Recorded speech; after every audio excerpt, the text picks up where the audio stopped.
Assignment 16.3. This then is the third part of creating a business card in InDesign. This last part is very quick and involves the layout of the back of the card. Many of you may elect to create a business card that has all the information on the front of the card, but I find that this often gets rather crowded. For that reason, I tend to put my logo and the like on the front and my address and other pertinent information on the back. That way, I can get this information larger, which otherwise has to compete for space on the front. So, here's where we left off in part 2. One benefit of doing these videos from my PowerPoints is that you can catch mistakes that you've made. Here again is where we left off last time, and do you see the mistake?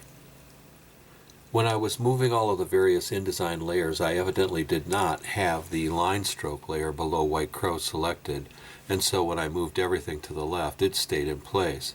I must have somehow selected it when I moved everything down, as it did make that move. Anyway, here in this view, the front is now done and all locked up. I zoomed out so that I can see both sides. There is no rule saying that the back side has to be done black and white. However, adding additional colors will undoubtedly increase the cost since printers have to do additional work. Here I have created a new layer and I've named it Name. How imaginative, eh?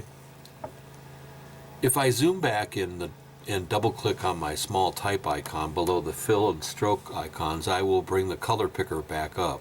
So far, everything that I've done was white on black background. I will now switch to black type on a white background for the back of the card. I set my colors to black, which is 6 zeros. I'm going to change my font on the back to a sans serif typeface. Sans serif means that it won't have any feet on the bottoms of the lowercase letters and on the tops of the capitals like Copperplate did on the front of the card. I wanted to also select a type that had true lowercase letters. I went with Arial Bold Italic. Using my type tool, I opened a container and type in my name with 12-point type. This is just to get everything laid in. I may change things later, but I've got more items to add. I create a new layer and I name an address. Using the information from my name layer, I do an edit copy, lock that layer, return to the address layer, and do edit paste in place. This keeps my alignment the same from layer to layer, but you have to remember to lock the layer you're coming from so that you don't paste over what you've copied it from. Now, using my down arrow key, I can simply nudge it down until it looks right. Highlight the copy with my text cursor and retype my address.